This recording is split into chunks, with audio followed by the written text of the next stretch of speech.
Firing होती थी, रास्ते में ग्रेनेड फटते थे।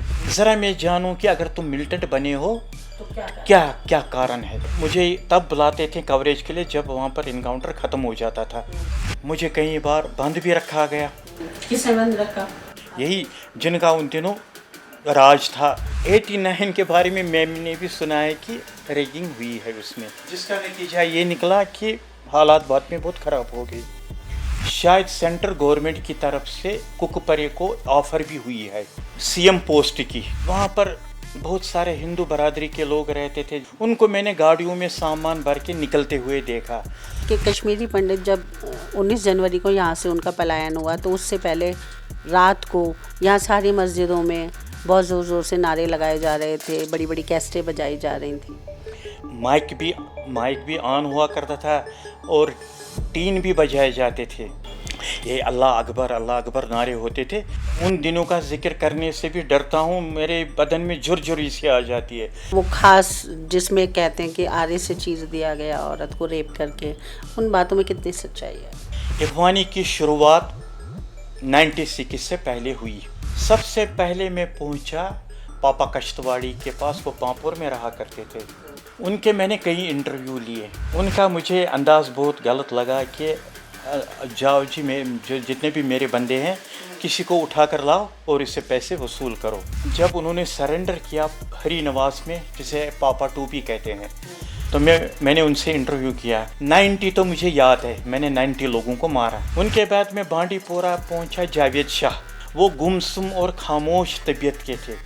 उन्होंने बाद में एक न्यूज़पेपर भी निकाला, वतन, सालगिरह पार्टी थी कुकपरे की, मुझे कोकापरे की। मैं हाजन गया। इनका बेटा हुआ करता था उन दिनों इम्तियाज़ परे, आज शायद वो किसी पॉलिटिकल पार्टी के साथ है। तो उन्होंने कहा तौबा मेरी तौबा, मुझे अब ख्वाहिश नहीं रही है सीएम बनने की। मैं इस कुर्सी पर नहीं बैठना चाहता हूँ। इस पर तो कांटों की चुभन है, इस कुर्सी पर इतने सारे लोगों की डेथ हो गई कश्मीर में। ये मेरे लिए अच्छा नहीं होगा कि मैं सीएम बनूं। तो मैं हैरान रह गया कि ये क्या हो गया। इन्होंने तो कल इनकार किया था, तो आज ये सीएम की कुर्सी पर बैठे हैं। मैंने कहा यही मुफ्ती साहब है जो हिंदुस्तान के पहले मुस्लिम होम मिनिस्टर बने हैं। तो जब वो सीएम बने तो मैं भी हैरान रह गया, क्योंकि तकरीबन कई दिनों तक इकरार और इनकार का खेल सेंटर और इनके दरमियान चलता रहा। जो लोगों के दिलों पर जख्म लगे थे वो उन्हें मिटाने में नाकाम रहे। ये मैं समझता हूँ मुफ्ती साहब की। मैं उन जगहों पर गया जहाँ पर एनकाउंटर हुए थे या जिनके बच्चे मर गए थे, उन जगहों पर गया मैं। अब हम सेल्समैन की नौकरी करना चाहते हैं, हमें दुकानदार भी नहीं बुलाते रखते हैं। हम बाज़ार से गुजरते, हम पर आवाज़ें कसी जाती है। उसके बाद मुझे भी जितने भी दोस्त हैं न्यूज़ के या जर्नलिस्ट, वो मुझे कोयूम जेंडर करके पुकारने लगे। मैंने वो चिट्ठी भी बनवाई डॉक्टर साहब कि कोयूम की मेंटल हेल्थ ठीक नहीं है, लेप्रोसी है। उनके पास में 3-4 बार गया। लाल बाज़ार से आगे उसे बहरार कहते हैं, वहीं पर इनकी बस्ती है। मैं गुलमर्ग चला गया कुछ साल पहले इसी मिल्टनसी में। मैंने जो वहाँ पर पुजारी बैठा था, मैंने उनसे पूछा कि आपका नाम क्या है। जब उसने मुझे बताया गुलाम मोहम्मद, तुम तो मुसलमान हो, तुम किस तरह पुजारी बन गए हो? कि 2014 में जब सैलाब आया तो सेंट्रल गवर्नमेंट ने आपकी कितनी मदद करी? जो रियल फैमिली थे, जिन्हें मिलना चाहिए था, उन्हें नहीं मिला। सेंट्रल गवर्नमेंट ने ही 370 को यहाँ लाया और यही इसको आज हटा रहे हैं।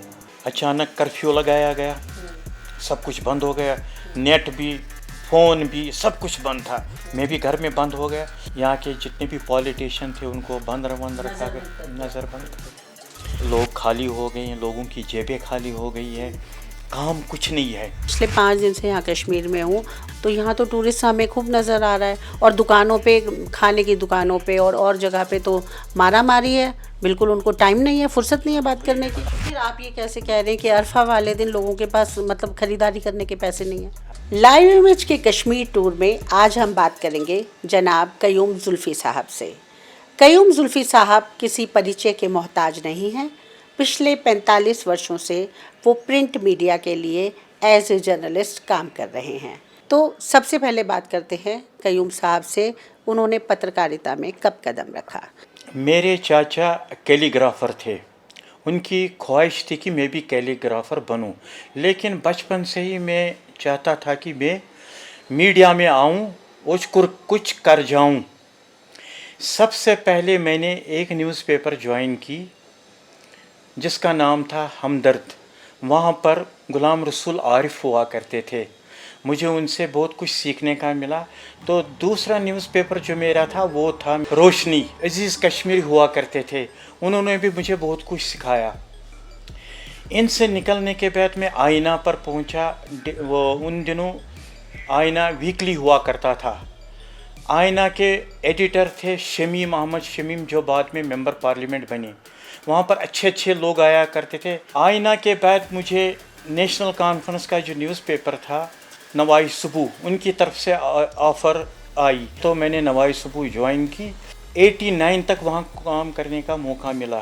ان دنوں چیف منسٹر ہوا کرتے تھے فاروق عبداللہ، مجھے یہ کوریج کے لیے لے جاتے تھے، مجھے لگتا تھا کہ میں بھی فٹ نہیں ہوں، مگر تب نوائی صبح والے میری لیڈ بنایا کرتے تھے اور میرا نام بھی لکھا کرتے تھے، اس سے مجھ میں ایک جذبہ پیدا ہوا کہ مجھے کچھ کرنا چاہیے اس فیلڈ میں۔ 89 تک آپ نے فاروق صاحب کے اخبار میں کام کیا، تو 87 میں 88 میں جب الیکشن ہوئے تو ایم یو ایف کے ساتھ ریگنگ کری گئی، جو بات بار بار لوگ دہراتے ہیں، اس بات میں کتنی سچائی ہے؟ میرے کانوں میں بھی یہ نیوز آئی کہ ریگنگ ہوئی ہے، لوگ بھی بہت ناراض تھے یہ کیا ہوا ہے، اور مجھے بھی اپنی جگہ لگتا ہے کہ جو بعد میں حالات خراب ہوئے اس کی وجہ بھی شاید یہی ہو سکتی ہے، کیونکہ اس سے پہلے جتنے بھی الیکشن ہوئے تھے مجھے لگتا ہے کہ ہم دیکھیں گے پہلے 77 کا، پہلے تھی مرارجی دیسائی جو یہ پرائم منسٹر تھی، ان کی پارٹی تھی جنتا پارٹی، دوسری طرف تھے نیشنل کانفرنس کے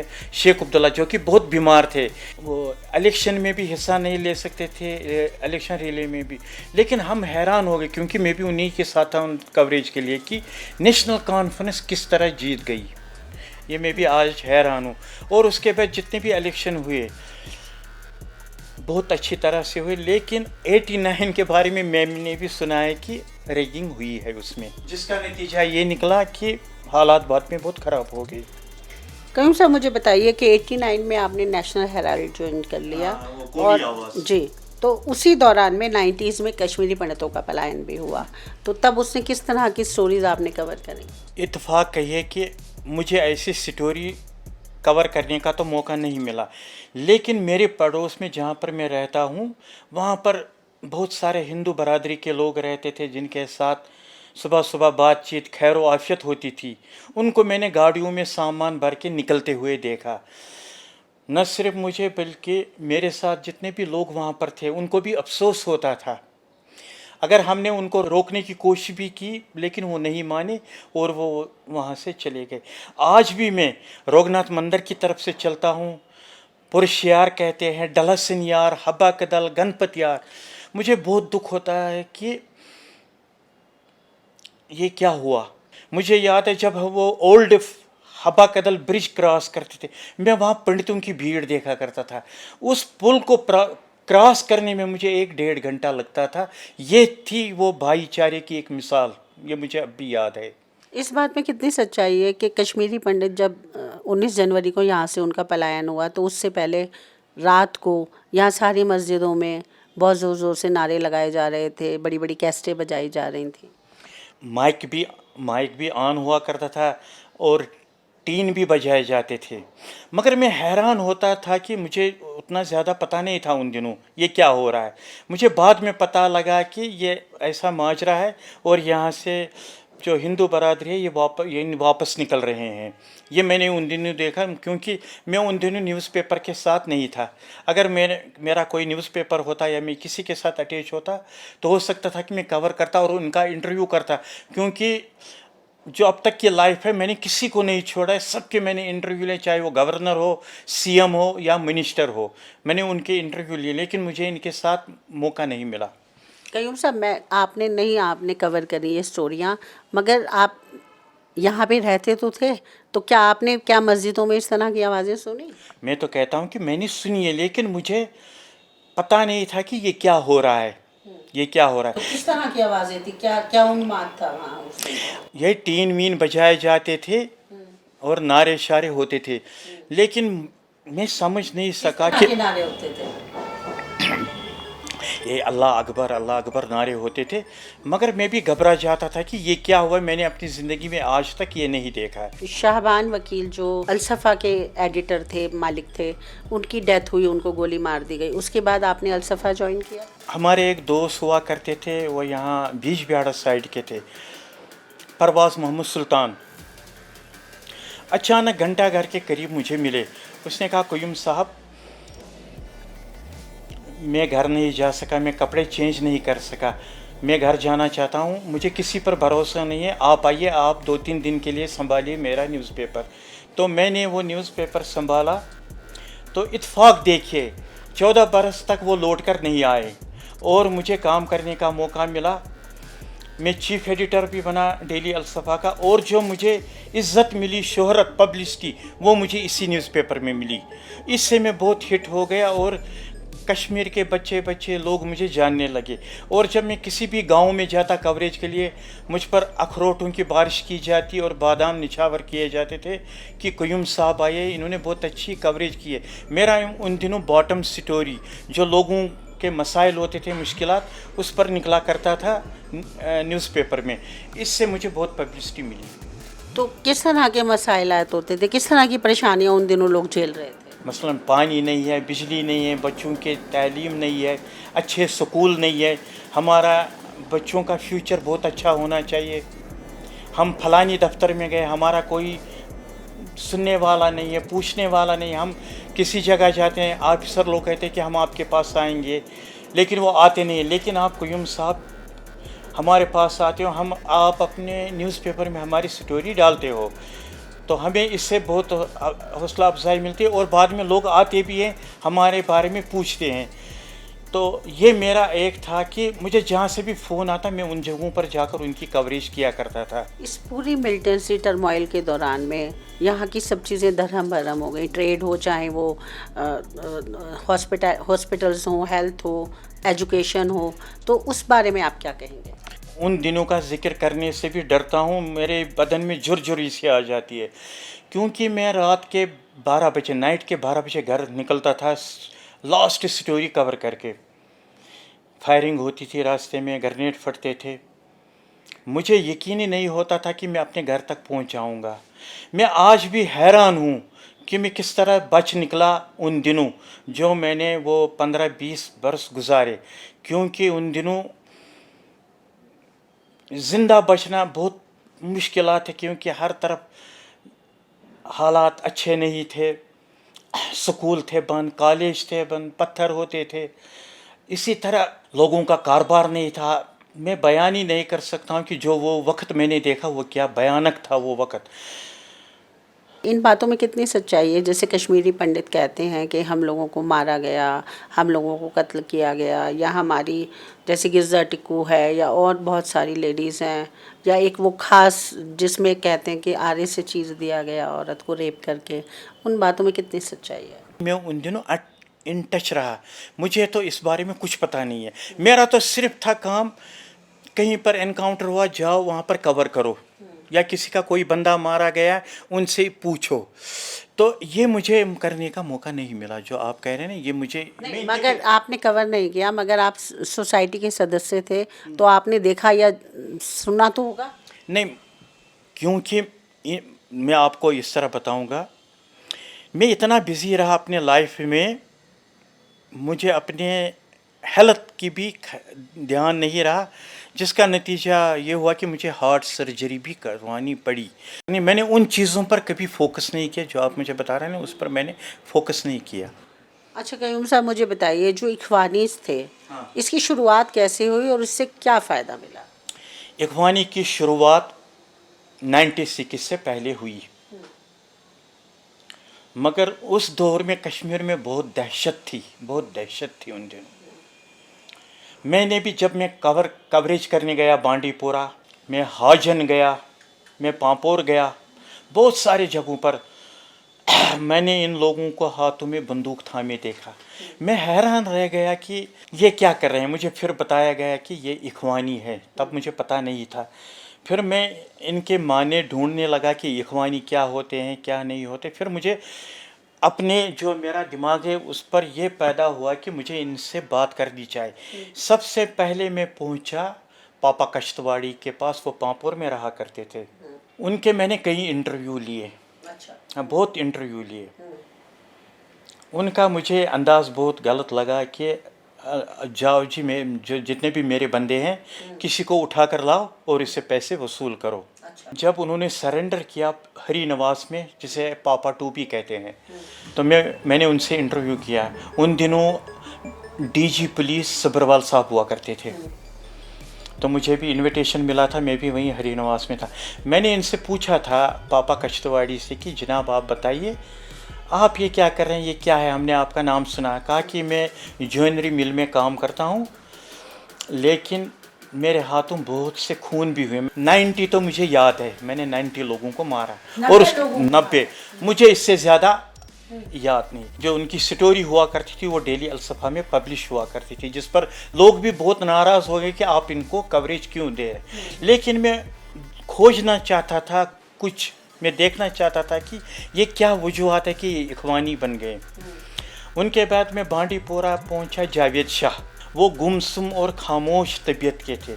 उन्होंने बाद में एक न्यूज़पेपर भी निकाला, वतन। आप यूँ कहिए कि 6-7 महीने मैंने वहाँ भी काम किया, उनके वतन में। या एक्सचेंज के पास उनका, श्रीनगर एक्सचेंज के पास उनका ऑफिस हुआ करता था।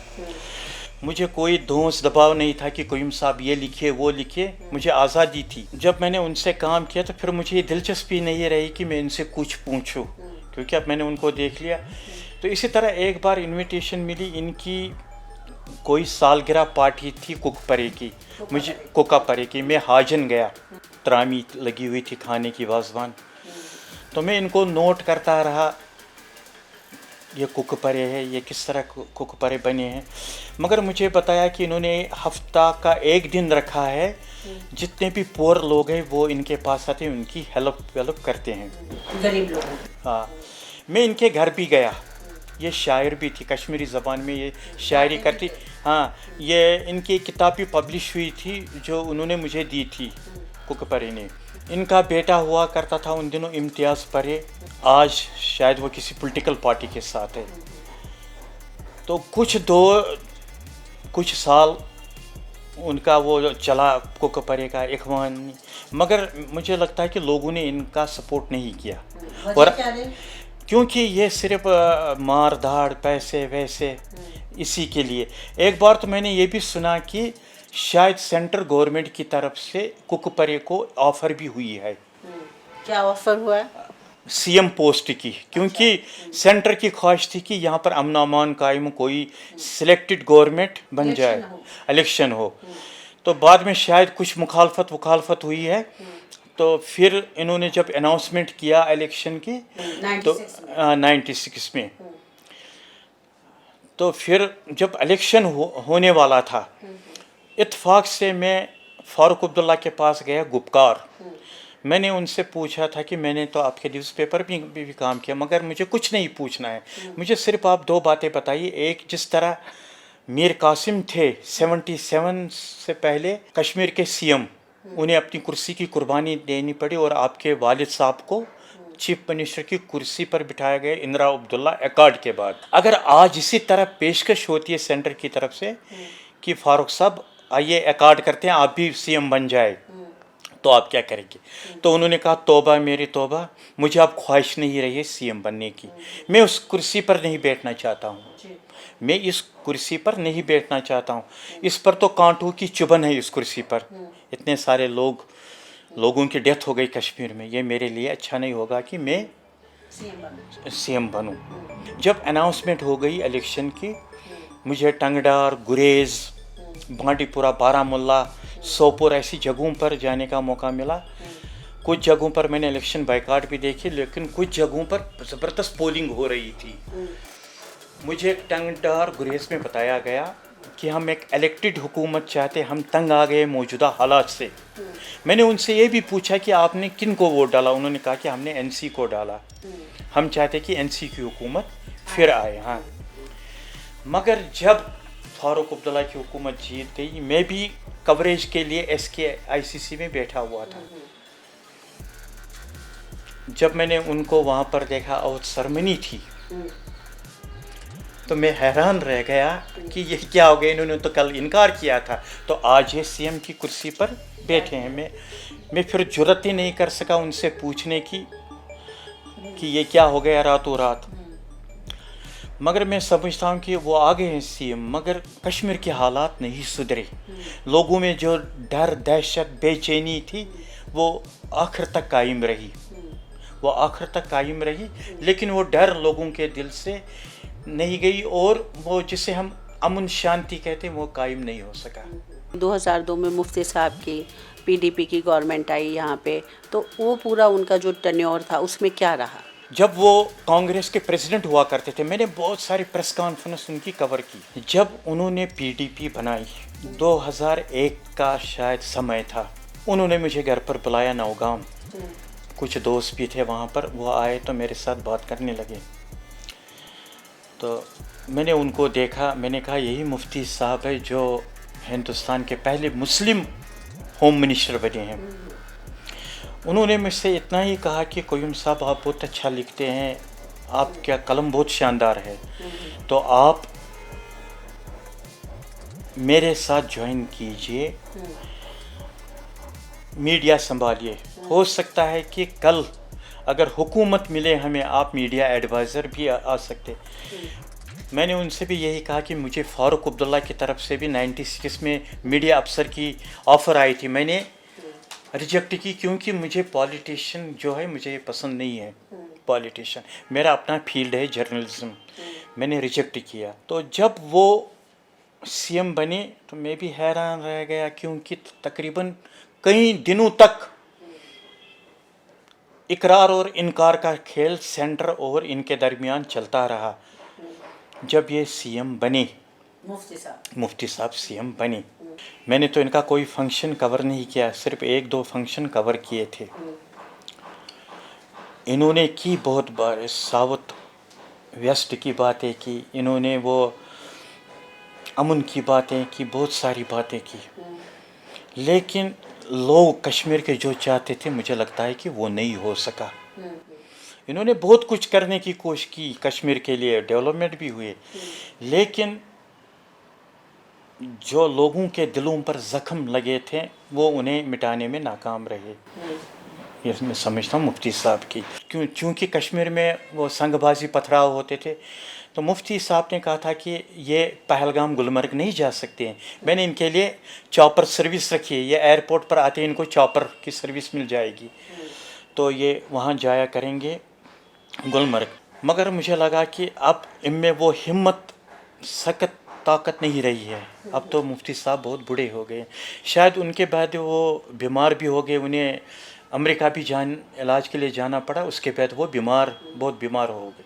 مگر مجھے اپنی جگہ یقین ہے کہ آج جب وہ ابھی تک ہوتے کشمیر کے سی ایم، ہو سکتا ہے کہ بہت بڑا بدلاؤ آ جاتا کشمیر میں اگر وہ ہوتے، کیونکہ وہ بہت کچھ کرنا چاہتے تھے لیکن انہیں زیادہ ٹائم نہیں ملا. قیوم صاحب مجھے بتائیے کہ 2010 میں آپ نے آفتاب نیوز پیپر کو جوائن کیا، تو اس دوران آپ نے کس طرح کی اسٹوریوں کو کور کی؟ میں نے بہت ڈینجرس سٹوری بھی کیے. میں ان جگہوں پر گیا جہاں پر انکاؤنٹر ہوئے تھے یا جن کے بچے مر گئے تھے، ان جگہوں پر گیا میں. مجھے یہ بھی کہا گیا کہ قیوم صاحب ان جگہوں پر مت جائیے، کچھ بھی ہو سکتا ہے. مگر میں جاننے کی کوشش کرتا ہوں کہ یہ ہو رہا ہے، یہ کیا ہو رہا ہے، یہ کیوں ہو رہا ہے. ذرا میں جانوں کہ اگر تم ملٹنٹ بنے ہو کیا کارن ہے، یہ میں جاننا چاہتا تھا. لیکن اتفاق سے دیکھیے مجھے یہ موقع نہیں ملا. مجھے تب بلاتے تھے کوریج کے لیے جب وہاں پر انکاؤنٹر ختم ہو جاتا تھا. مجھے ہندوارہ جانا پڑا، کپوارہ جانا پڑا، یہاں سے کیا کہتے ہیں دیالگام اننت ناگ میں ہے، وہاں جانا پڑا، بہت ساری جگہوں پر مجھے جانا پڑا. لیکن جو مجھے زندگی کا اصلی مزہ ملا وہ مجھے تب ملا جب مجھے الصفا میں کہا گیا کہ آپ جن کی مینٹل ہیلتھ پرابلم ہوتی ہے یا جو تھرڈ جینڈر ہے، ذرا آپ قیوم صاحب ان پر سٹوری کیجئے، کیونکہ ان پر آج تک کسی نے کچھ نہیں لکھا ہے. نائد کدل ہے یہاں پر ڈاؤن ٹاؤن میں ایک فیمس جگہ نائد کدل، وہاں ان کا ہیڈ کوارٹر تھا. میں وہاں گیا، میرا فوٹوگرافر بھی ساتھ تھا، اس نے 2-4 شاٹ لیے. تو میں نے کہا کہ مجھے 6-7 دن تک آپ کے ساتھ رہنا پڑے گا، میں دیکھنا چاہتا ہوں آپ کا رہن سہن، آپ کی کیا لائف ہے، سٹائل ہے، کیا دیکھنا چاہتا ہوں. مگر جب شام کا وقت ہوا تو میرا فوٹوگرافر بھاگ گیا، وہ ڈر گیا وہاں پر. میں نے ان کے ساتھ 7 دن گزارے. میں آج تک نہیں سمجھ سکا کہ انہوں نے میری کیا خدمت کی.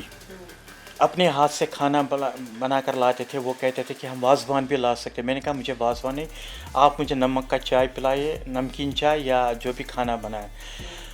اور نکلتے وقت انہوں نے مجھے 2,000-3,000 روپے بھی دے کے آپ نے اتنے دن دیے. میں نے کہا کہ میں پیسے کے لیے کوریج نہیں کرتا ہوں. جب وہ پبلشڈ ہوئے، نیوز پیپر میں ہوا، اس کی بہت پذیرائی ہوئی، بہت لوگ پسند کرنے لگے کہ کوئی گیا ہے ان کی حالات جاننے کی کوشش کری. تو انہوں نے مجھے رو رو کر بتایا کہ ہم سیلز مین کی نوکری کرنا چاہتے ہیں، کیونکہ آج کے وقت میں ہمیں کوئی بلاتا بھی نہیں ہے، ہم شادی بیاہ کرواتے تھے. اب ہم سیلز مین کی نوکری کرنا چاہتے ہیں، ہمیں دکاندار بھی نہیں بلاتے رکھتے ہیں. ہم بازار سے گزرتے ہیں، ہم پر آوازیں کسی جاتی ہے، ہماری زندگی بہت خراب ہو گئی. مگر یہ بھی کہتا ہوں کہ یہاں پر ایک پرتاپ پارک ہے جہاں پر شام کو لوگ بیٹھتے ہیں. ان کی بھی میں نے بہت ساری محفلیں دیکھی، میں نے ان کے ساتھ جوائن کیے. اس کے بعد مجھے بھی جتنے بھی دوست ہیں نیوز کے یا جرنلسٹ، وہ مجھے قیوم جینڈر کر کے پکارنے ہاں اتنے فیمس. میں نے کہا یہ خدا کا بھگوان کا دیا ہے کہ مجھے ان کے ساتھ نام جوڑ رہے، کیونکہ میں نے ان کی بہت سیوا کی ہے. یہ ہوا میرے ساتھ، میں اس سے نہیں ڈرا. اسی طرح جب مینٹل ہیلتھ کی بات ہوئی، میں وہاں گیا. میں نے کہا اگر مجھے گراؤنڈ زیرو پر جانا ہے، مجھے ان کے ساتھ وقت گزارنا چاہیے. میں نے وہاں پر لکھا، میں نے وہ چٹھی بھی بنوائی ڈاکٹر صاحب کہ قیوم کی ہے مینٹل ہیلتھ ٹھیک نہیں ہے. میں 3 دن تک رہا. مجھے بھی جو ان کو کھانا دیا جاتا ہے وہی مجھے بھی دیا گیا. میں نے ان کی ٹانگیں اور ہاتھ میں زنجیریں دیکھی، مجھے بہت دکھ ہوا. میں نے جب ان سے بات کی، مجھے لگا کہ ان کی مینٹل ہیلتھ اچھی ہے، کیونکہ میں نے آج تک جو رپورٹنگ کی ہے، میں نے کہیں پر غلط کام نہیں کیا ہے، غلط نہیں لکھا ہے. مجھے لگا کہ ان کے ساتھ بہت ناانصافی، یا تو محبت کا چکر تھا، کہیں پر زمین کا، کہیں پر بھائیوں کے ساتھ لڑائی، کچھ نہ کچھ تنازع تھا اور ان کو اس میں گھسیٹا گیا. جب میں نے 3 دن گزارے، اب میں میڈیکل سپرنٹینڈنٹ کے پاس گیا. میں نے کہا کہ ان سے کچھ پوچھوں. انہوں نے چائے وائے بھی منگائی. جب وہ دیواروں کی طرف دیکھ کر باتیں کرنے لگا، میں ڈر گیا. میں سوچنے لگا کہ شاید ان پر بھی کچھ اثر ہوا ہے. میڈیکل سپرنٹینڈنٹ ہاں، انہوں نے مجھ سے پوچھا آپ تو سوال کرنے آئے، کوشچن کرنے آئے ہو. میں نے کہا نہیں جی سوری، میں نے سوال نہیں کر سکتا، مجھے سر درد ہے. میں نے پھر اپنا وہ ہیلتھ پرابلم بتا دیا، کیونکہ مجھے لگا کہ ان پر انہوں نے بھی بہت سال گزارے تھے، ان پر بھی کچھ اثر ہو رہا تھا. یہ میری زندگی کا بہت پاپولر سٹوری تھا. لیپروسی ہے، ان کے پاس میں 3-4 بار گیا. جو ہمارے کشمیری بھائی ہیں، وہ تو انہیں عید کے دن یا کسی بڑے دن جا کر ان کو کپڑے وپڑے کچھ پیسے دیتے. گورنمنٹ نے بھی ان کے لیے کچھ نہیں کیا. جب میں نے ان کے وہ ٹوٹے پھوٹے گھر دیکھے، کہ ان کی جو دکھ بھری کہانی، ان پر جو کچھ گزری ہے، ان پر کچھ نہیں لکھا. مگر میں نے کوشش کی کہ ان کو ان کا حق دلاؤں. میں کئی بار گیا، لال بازار سے آگے اسے بہرار کہتے ہیں، وہیں پر ان کی بستی ہے. تو جو میرا 45 سال کا تجربہ ہے، 45 سال کا، مجھے نہیں لگا کہ گورنمنٹ کا کوئی بھی آدمی وہاں پر گیا ہو یا ان کی حالت انہوں نے پوچھی ہو. میں گلمرگ چلا گیا کچھ سال پہلے، اسی ملٹن سی میں. میں نے جو وہاں پر پجاری بیٹھا تھا، میں نے ان سے پوچھا کہ آپ کا نام کیا ہے. جب اس نے مجھے بتایا غلام محمد، پجاری غلام محمد، وہ شیو مندر کا. ہاں، تو اس نے ہاں، اسے بھی کچھ دنوں پہلے ہم نے سنا تھا کہ کچھ وہ جلنے کی اطلاعات آئی تھی. جب میں نے ان سے پوچھا کہ تم تو مسلمان ہو، تم کس طرح پجاری بن گئے ہو. اس نے کہا کہ میں بارہ مولہ کے گاؤں کا ہوں، मैं रात को सोया हुआ था 2-4 दिन। माता सरस्वती, उन्होंने कई देवियों के नाम लिए, उनके दर्शन हुए मुझे। माता सरस्वती ने मुझे बताया कि जाओ शंकर मंदिर, वहाँ पर कोई नहीं है, तुम सेवकों की सेवा करो वहाँ पर बहुत लोग आते। तब से मैंने ये काम संभाला है। अब मैंने अपने बीवी बच्चों को भी बुला लिया है। तो उन्होंने मुझसे कहा कि मेरे लिए यहाँ रहने की जगह नहीं है, टूटा फूटा सा एक छोटा सा झोंपड़ा है। फिर मैंने उस वक़्त के हुकूमत से बात करके उनके लिए एक पुख्ता मकान भी बनवा दिया। कुछ साल पहले वहाँ मुझे जाने का मौका मिला तो मैंने देखा गुलाम मोहम्मद आज भी वहीं पर है। तो उसने कहा कि शायद ये धर्मत ट्रस्ट वाले किसी को यहाँ लाए, लेकिन अब मुझे मन नहीं करता कि मैं ये जगह छोड़ूं। मैं चाहता हूँ कि जब तक मैं ज़िंदा हूँ, जितने भी यहाँ पर सेवक आते हैं, मैं उनकी सेवा करता रहूँ। ये मेरी ज़िंदगी की अजीब कहानी थी। और जब ये अलसफ़ा में पब्लिश हुई तो उसके बाद सभी नेशनल चैनल न्यूज़पेपर वाले वहाँ गए और उनका इंटरव्यू उन्होंने लिया। तो मैं समझता हूँ कि क्रेडिट भी मुझको जाता है कि जिन्हें कोई पूछता नहीं उनके पास में पहुँच गया। कि 2014 में जब सैलाब आया, हाँ। तो सेंट्रल गवर्नमेंट ने आपकी कितनी मदद करी? हाँ, जिसे हम व्यतस्ता कहते हैं, हिंदी उर्दू में कहते हैं जालिम। जब मैंने घर के करीब पानी को आते देखा, मेरा घर तो टूटा फूटा था, उसकी दीवारें भी गिर गई बारिशों से। मैंने अपने बच्चे और बीवी को उठा लिया, हम किसी रिश्तेदार के पास गए जो थोड़ा ऊंचाई पर उनका मकान था। तो जब उसके बाद मैं कवरेज के लिए गया जवाहर नगर राजबाग, जो मैंने वो हालत देखी, मैं डर गया वो हालात देखकर। हालांकि गवर्नमेंट ने कुछ मदद की, मगर मैं समझता हूँ कि जो रियल फैमिली थे, जिन्हें मिलना चाहिए था, उन्हें नहीं मिला, उन्हें कुछ भी नहीं मिला उन बेचारों को। वो ज़्यादा हेल्प होनी चाहिए, क्योंकि मैं समझता हूँ कि अगर बाकी के स्टेट में जैसे बॉम्बे में, कलकत्ता में, आंध्र प्रदेश में ऐसी सूरत हाल पैदा होती है तो उनकी तरफ से सेंट्रल गवर्नमेंट उनके लिए बहुत कुछ करती है, लेकिन हमारे लिए यहाँ कश्मीर में कुछ नहीं किया गया। मगर फिर भी कुछ ना कुछ करके लोगों ने अपने घर बना लिए। और आज ये है कि आज लगता ही नहीं कि कश्मीर को सैलाब जैसी सूरत हाल से गुजरना पड़ा है। जब मोदी गवर्नमेंट ने 5 अगस्त 2019 को 370 और 35A को निरस्त किया, उसके बाद घाटी के क्या हालात रहे? अचानक कर्फ्यू लगाया गया, सब कुछ बंद हो गया, नेट भी, फ़ोन भी, सब कुछ बंद था। मैं भी घर में बंद हो गया। मैं सोचने लगा कि मैंने तो सिर्फ इतना ही सुना है कि 370 वो चीज़ है जो सेंट्रल गवर्नमेंट और कश्मीर के दरमियान एक रिश्ता कायम करता, इतना ही मुझे पता था। बहुत दिनों तक खामोशी रही। यहाँ के जितने भी पॉलिटिशियन थे उनको बंद रखा गया, नज़र बंद कर दिया। In the jails, punished in their homes. This is not India that I believe in. My India is a democratic India, secular India for all. Whatever your religion, whatever your region. फिर बात जब आहिस्ता आहिस्ता हालात ठीक होने लगे,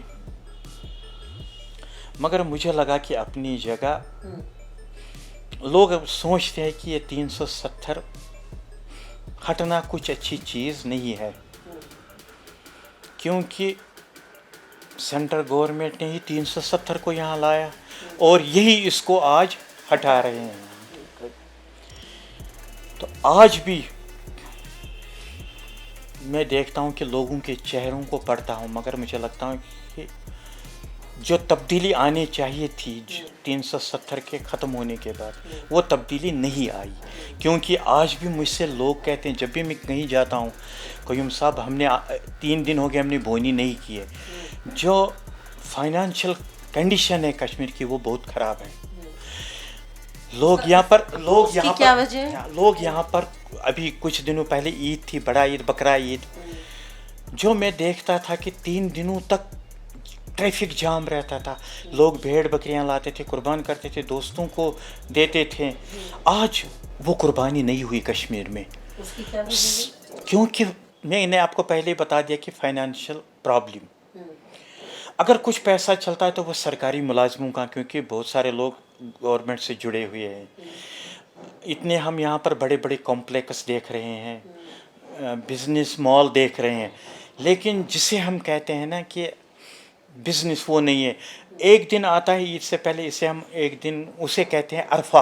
अरफा के दिन बहुत भीड़ भाड़ होती है, रात के 12 बजे तक दुकानें खुली रहती है। मैं महाराज बाज़ार, यहाँ पर एक फेमस बाज़ार है, दुकानदार के पास गए, उसका नाम है महराज। मैंने कहा महराज साहब आप इस तरह हाथ जोड़कर क्यों बैठे?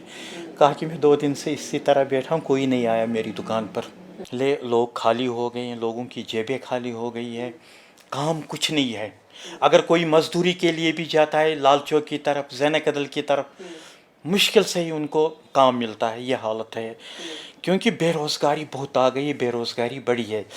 जो टूरिस्ट आए थे उनसे भी बात की मैंने, मगर मुझे बड़े होटल वालों ने बताया कि ये आते हैं, शिकारा की चक्कर करते, हाउस बोट में बैठते हैं, एक दिन के लिए पहलगाम गुलमर्ग में जो हमारे श्रीनगर सिटी पे होटल हैं, हम इसी तरह बैठे, हमारा कुछ काम नहीं चलता है। लोकल कस्टमर आते हैं तब चलता है। लेकिन कयूम साहब, मैं पिछले 5 दिन से यहाँ कश्मीर में हूँ और हम लोग डल लेक की तरफ भी गए और इधर उधर भी घूम रहे हैं, तो यहाँ तो टूरिस्ट हमें खूब नज़र आ रहा है, और दुकानों पे, खाने की दुकानों पे और जगह पे तो मारा मारी है। बिल्कुल उनको टाइम नहीं है, फुर्सत नहीं है बात करने की। वो अचानक मैं घर से निकला, मैं सोनमर्ग पहुँच गया।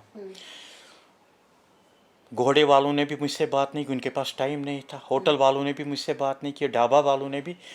मैंने जो भीड़ देखी, मैंने आज तक सोनमर्ग में ये भीड़ नहीं देखी। फिर आप ये कैसे कह रहे हैं कि अरफा वाले दिन लोगों के पास मतलब खरीदारी करने के पैसे नहीं हैं? हाँ, यही मैं बताना चाहता हूँ ना। मैंने किसी बड़े होटल में लंच किया दिन को, जब मैंने उनसे इंटरव्यू किया तो उन्होंने बताया कि फ़िलहाल हमारी एंडिंग जून तक बुकिंग है।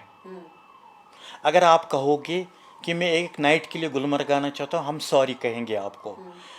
हमें ऊपर वाले ने बहुत अच्छा बिजनेस दिया, हम बहुत मज़े में जा रहे हैं।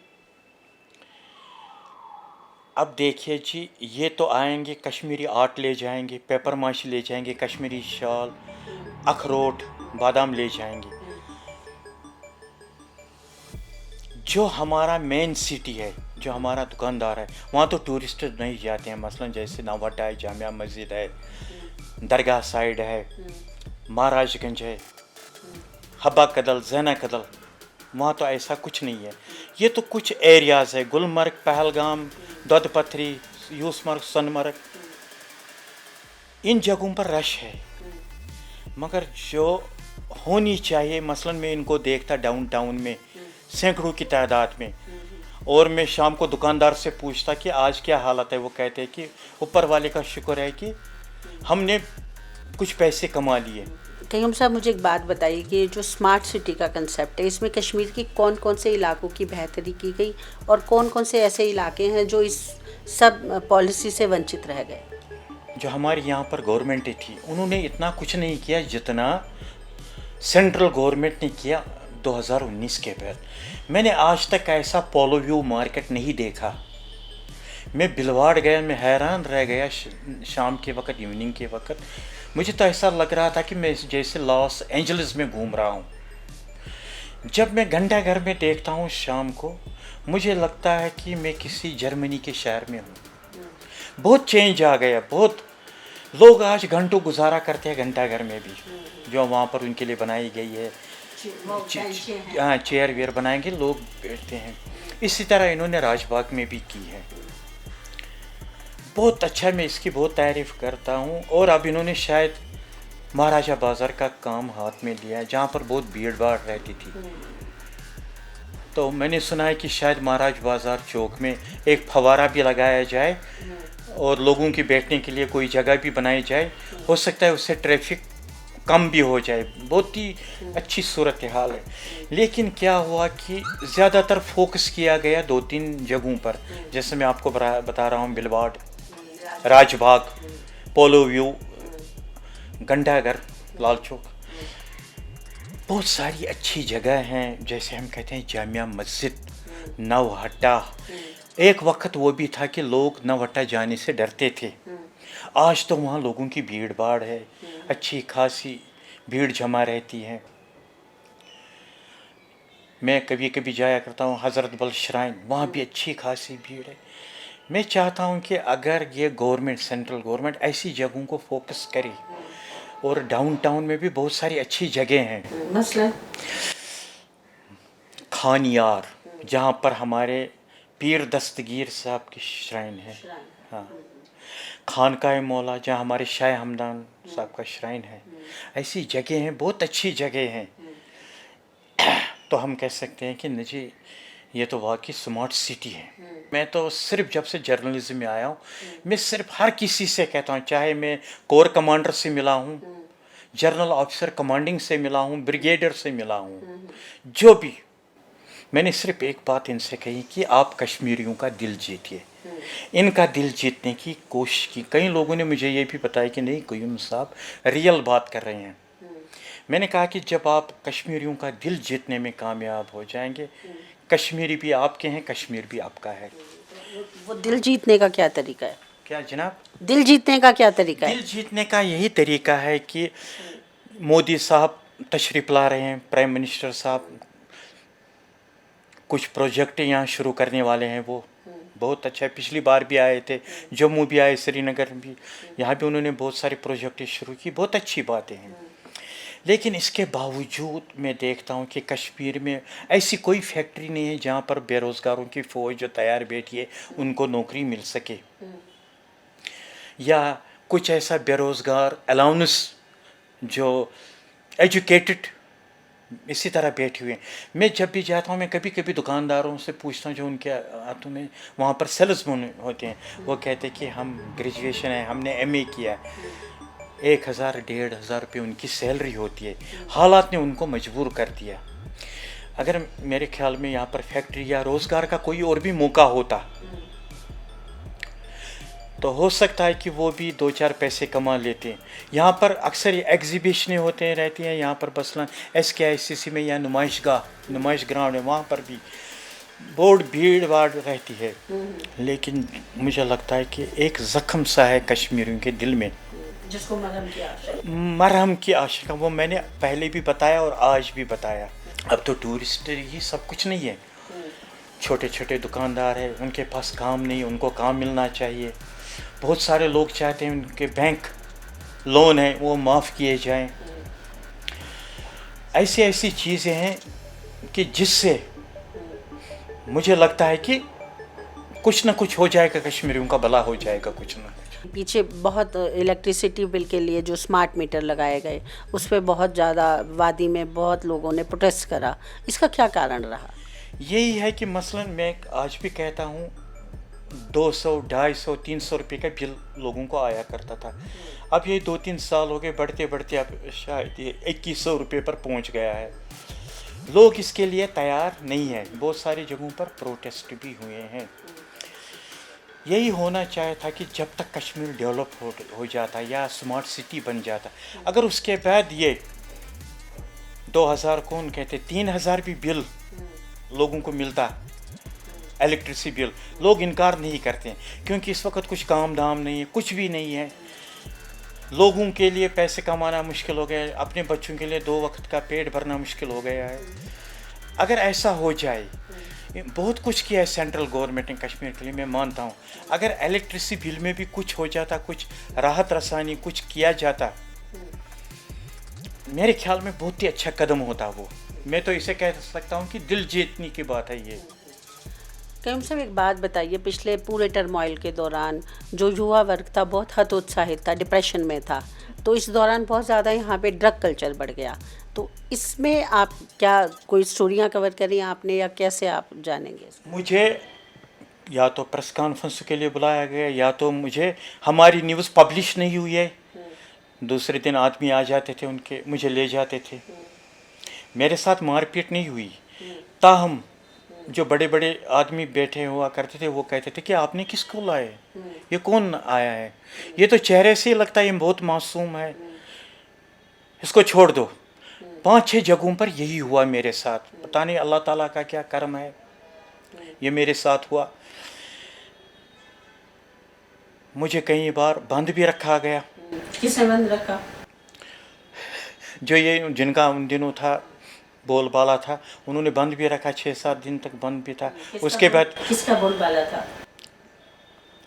وہ تو آپ جانتے کون تھا بول بالا، یہی جن کا ان دنوں راج تھا، جو جن کا سننا پڑتا تھا. تو یہ ہوا मैं ब्लड प्रेशर के नाम से मुझे पता ही नहीं था, ब्लड प्रेशर भी उन दिनों ही मुझे हुआ। थोड़ी थोड़ी बीमारियां, दिल की बीमारियां शुरू होने लगी जब मुझ पर प्रेशर बढ़ गया। हाँ, मगर एक काम हुआ कि मुझे जहाँ भी जाना पड़ा बताया कि बेचारा बेकसूर है, ये तो चेहरे से लगता ही नहीं है कि ये इस तरह करेगा। ये बहुत एक मेरे लिए बहुत अच्छी बात थी। आज भी मैं दोस्तों को बताता हूँ कि मैं तो खुशकिस्मत हूँ, कैसे हालात रहे 35 वर्षों में कि क्यूम आज भी जिंदा है। ये तो एक ऊपर वाला का सब कुछ है। तो वादी में ड्रग कल्चर बहुत बढ़ गया, इस बारे में आपने किस तरह की स्टोरियाँ कवर करी? हाँ, मैं आज भी रेडियो के लिए स्टोरी कवर करता हूँ। ज़्यादातर मुझे ऑफ़र आता है कि ड्रग एडिक्शन। अब तो मैं यही कह सकता हूँ कि मैं थक गया हूँ लिखते लिखते। इसमें गवर्नमेंट को मैं मशवरा देता हूँ, गवर्नमेंट की जो बाकी फोर्स है उनको, और नौजवानों को भी, नौजवानों के वालिदैन को भी। लेकिन मैं हैरान हूँ कि गवर्नमेंट की तरफ से मकान सीज़ किए जा रहे हैं, उन्हें बंद किया जा रहा है, उन पर बहुत ख़तरनाक एक्ट लगाया जा रहा है जो ड्रग स्मगलर है, मगर ये रुकने का नाम नहीं ले रही है। कभी कभी मैं देखता हूँ कि न्यूज़ सुनने में आती कि फलानी नौजवान ने सुसाइड कर लिया है, सुसाइड कर लिया है। वजह क्या था? इसे ड्रग्स नहीं मिला। किसी ने अपने माँ को भी मार दिया। 2 ऐसे वाक़ात हुए हैं जिनमें बच्चों ने अपने माँ बाप को मार दिया। वहाँ भी वजह यही कि वो पैसे नहीं दे सके अपने बच्चों को। इसमें यही एक बात कहूँगा कि जुम्मा के दिन मस्जिदों में बहुत लोग होते हैं, जो मस्जिदों के इमाम होते हैं, उन्हें चाहिए था कि वो फोकस करते ड्रग्स पर। वो क्योंकि मैं समझता हूँ कि आज 99% नौजवान जो हमारे हैं वो ड्रग्स की लपेट में आ गए हैं। कश्मीरियों को बचाने की ज़रूरत है, जो कश्मीरी नौजवान है, क्योंकि इनको आगे चलकर सब कुछ तो इनको ही संभालना है, सब कुछ इनको ही संभालना है, चाहे इनमें डॉक्टर हो, इंजीनियर हो, पॉलिटिशियन हो। तो मैं चाहता हूँ कि इस पर काबू पाने की बहुत ज़रूरत है, इस पर ज़बरदस्त एक्शन लेने की ज़रूरत है ड्रग्स पर। मैंने बहुत सारी जगहों पर नौजवानों को देखा है, हाथों में वो इंसुलिन जैसा कुछ और हाथों में इस तरह वो कर रहे हैं, इंजेक्शन कर रहे हैं। मुझे बहुत दुख हुआ। मैंने अपनी तरफ से बहुत सारे लोगों को बताया कि इस तरह तो मौत के मुंह में जा रहा हूँ, मगर पता ही नहीं चलता कि कश्मीर में जिस तरह पिछले बरसों में यहाँ पर हालात थे ख़राब, कुछ नहीं हो सकता। वही आज है सूरत हाल, मगर वो ड्रग्स की वजह से। ड्रग्स ने, मैं समझता हूँ कि सारे शरीर को, सारे जिस्म को अपनी लपेट में ले लिया। इस पर फोकस करना है हमें। कयूम साहब, इसकी वजह क्या है? मैंने आपको पहले ही बताया कि जब नौजवान बेकार हो गए, उनको काम नहीं मिला, कुछ नहीं मिला। मैंने ऐसे घरों को भी देखा जहाँ पर हफ्तों उनको खाने पीने के लिए कुछ नहीं था, काम भी नहीं मिल रहा है। मसलन कोई बच्चा है, मुझे सेल्समैन रख लो, दुकानदार कहता है कि जब मेरी आमदनी नहीं है मैं क्या रखूं इनको, कि अगर कुछ हो जाता है अलाउंस इन जैसे लोगों को जिस तरह फॉरेन मुल्कों में होता है, तो क्योंकि बेरोज़गारी बढ़ गई, हो सकता है कि अगर कुछ किया जाता है हमारे नौजवानों के लिए, ऐसे गलत हालात पैदा नहीं होते जो आज हो रहे हैं। कयूम साहब, आप इतने लंबे समय से जर्नलिज्म में हैं, तो आज का जो नई पीढ़ी का जर्नलिस्ट है और आप जब काम करते थे उसमें क्या फ़र्क है? यही मैं बताना चाहता हूँ। आज भी मुझे दोस्तों की तरफ से फ़ोन मिलते हैं जो नए नए आए हैं, वो मुझसे कहते हैं कि कयूम साहब, हमने सुना है कि आप कितने फेमस थे, आप कुछ भी लिखते थे गवर्नमेंट एक्शन लेती थी, आप किसी पेशेंट को लेकर अस्पताल जाते थे, मेडिकल सुपरिटेंडेंट खड़ा हो जाता था कि हमें क्या सेवा करनी है, और आप किसी डायरेक्टर के पास, एमडी के पास जाते थे, कमिश्नर सेक्रेटरी के, वो अपनी मीटिंग पोस्टपोन करके आपसे बात करते थे। आज क्या बात है? मैं समझता हूँ कि जो हमने बहुत मेहनत की, हमने जो काम किया, हमने कलम रखा अपनी आंखों के सामने, आज ऐसी बात नहीं है। आज मोबाइल खोल लिया, गूगल पर गया और सर्च करके उस पर स्टोरी बनाई। हम ऐसा नहीं करते थे, हम ग्राउंड ज़ीरो पर जाते थे, असली जगहों पर, वहाँ जाकर रिपोर्टिंग करते थे। तो आज जो जर्नलिज्म हो रही है, मैं मोबाइल पर भी देखता हूँ, मुझे ये जर्नलिज्म पसंद ही नहीं है। अच्छी रिपोर्टिंग नहीं हो रही है, क्योंकि जिनको मैं माइक थामे देखता हूँ, चाहे वो लड़की हो लड़का हो, उन्हें बात करनी नहीं आती है, उन्हें पता ही नहीं है कि हमें क्या बोलना है, लोगों की मुश्किलात क्या है, लोगों की समस्या क्या है, वो नहीं जानते हैं। इसका नतीजा ये निकला कि आज न्यूज़पेपर की डिमांड भी घट गई है, लोग हाथ नहीं लगाते, क्योंकि सुबह सवेरे जब मोबाइल ऑन करते हैं उनको मोबाइल पर ही न्यूज़ मिल जाती है। मेरा भी एक वक्त ऐसा था, मैं भी 40-50 रुपए के अखबार न्यूज़पेपर लाता, सभी एडिटोरियल न्यूज़ पढ़ता, तब मुझे करार आता। आज ये हालत है कि मैं भी अखबार नहीं लाता हूँ, सिर्फ मोबाइल पर ही देख लेता हूँ। मुझे लगता है कि यूँ सब आज की जो नई पीढ़ी है वो पढ़ती कम है और लिखने में बस उसका ध्यान है। हाँ, ये बिल्कुल सही है, ये काम करते हैं, लेकिन इनमें वो जुनून, जिस तरह मैं कहता था कि रियल क्रिएटिव जर्नलिज्म खुद को, वो नहीं है इनमें वो ख़त्म हो गया है, वो काम करने का तौर तरीका ख़त्म हो गया, और आज के दौर में सिर्फ पैसा बोल रहा है। कहीं पर गया, स्टोरी डाल दी, पैसा मिल गया, इसी के लिए काम। मैं आपको बताऊंगा, जब मैंने नवाज सुबह ज्वाइन किया 77 में, मुझे 20 रुपये दिया गया महीना। उसके बाद 1 साल बाद मेरी सैलरी हुई 500 रुपये, और जब 89 में मैंने वो छोड़ा, तब तक मेरी 500 रुपये थी सैलरी। मगर मैं समझता कि वो 500 रुपये आज के 5 लाख के बराबर थे, और हम काम करते थे, हम हर जगह पहुंच जाते थे। आज ये नहीं है, आज कहते हैं कि पैसे के बगैर ही हमें सब कुछ मिलना चाहिए, पब्लिसिटी भी, वो TRP भी बढ़ना चाहिए हमारा। इससे क्या हो रहा है कि कश्मीर की जर्नलिज्म ख़त्म हो रही है। कयूम साहब, आप अभी एक किस्सा बता रहे थे अल्ताफ़ बुखारी साहब के साथ कि एक जर्नलिस्ट को उन्होंने नवाजा और फिर उसको शाम को किक आउट कर दिया, वो ज़रा बताइए। ये हमारे एक नौजवान हैं, उनका नाम है मुदस्सिर अजीज़। वो बहुत फेमस हो गए, लोगों को लगा कि वो हमारे लिए काम कर रहा है, हमारी जो मुश्किलात है, प्रॉब्लम्स है, वो गवर्नमेंट तक पहुंचा रही है। फिर अचानक उन्हें ऑफ़र मिली अपनी पार्टी की तरफ से, उन्होंने अपनी पार्टी ज्वाइन किया, उन्हें फूलों की मालाएं भी पहनाई गई, और अपनी पार्टी के जितने भी नेता लीडर लोग थे वो इस इर्द गिर्द थे। जब मैं शाम को न्यूज़ देख रहा हूँ तो देख रहा हूँ कि न्यूज़ आ रही है कि उसे पार्टी से निकाला गया, वजह भी नहीं बताई गई। जब उसके बारे में, जो मुदस्सिर अजीज़ है, उसके बारे में न्यूज़ें आने लगी, तो मैंने भी लिखा, मैंने लिखा कि ये जर्नलिज्म नहीं, इसको जर्नलिज्म नहीं कहते हैं। तो आज की ये मुलाकात यहीं ख़त्म होती है। हम बात कर रहे थे कयूम जुल्फ़ी जी से, जिन्होंने एक बहुत लंबा अरसा प्रिंट मीडिया में गुजारा, और उनको ज़रूर कोई अच्छा नाम और ओहदा मिलना चाहिए था, जिससे वो वंचित रहे।